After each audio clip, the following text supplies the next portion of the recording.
அண்ணா என்னண்ணே ஒரு வாரமா கடையை திறக்க மாட்டீங்க? நானும் ஆசையா டெய்லி சிக்கன் ரைஸ் சாப்பிடலாம் வந்து ஏமாந்து தானே போறேன். சிக்கன் ரைஸ் போற பையனுக்கு உடம்பு சரியில்லையா? வேற ஏதாவது வாங்கியா? அப்படியாண்ணே? அப்புறம் 2 சப்பாத்தி கட்டுங்க.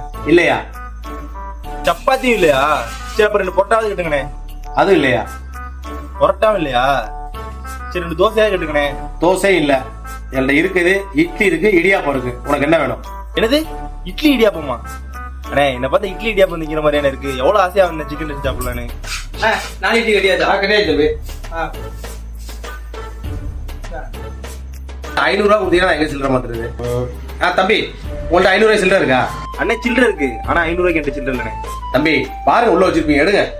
இருங்கண்ணே.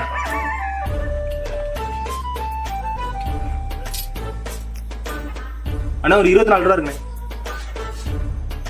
டேய் மூடிக்கிட்டு 4 இட்லி ஆயிட்டு கூடா. தம்பி இப்பதான் கடை தரணும் தான், சில்லற கிடைக்கல. நீங்க அப்புறம் வர்றப்ப கொடுங்க. இந்தாங்க. சரிண்ணே, நாளைக்கு வரையில தரேண்ணே. சரி. டேய் நீ என்ன 4 இட்லி ஆயிட்டு புரியலையா? அண்ணா என்கிட்ட 24 ரூபா இருக்கு, நான் 4 ரூபா கடன் வாங்க மாட்டேனே. ஐயா என்ன நீங்க கொண்டாந்து 24 ரூபாய்க்கு உங்களுக்கு பிரியாணி கொடுக்க முடியும்? பட போங்கண்ணே நீங்களும் உங்க இட்லியா.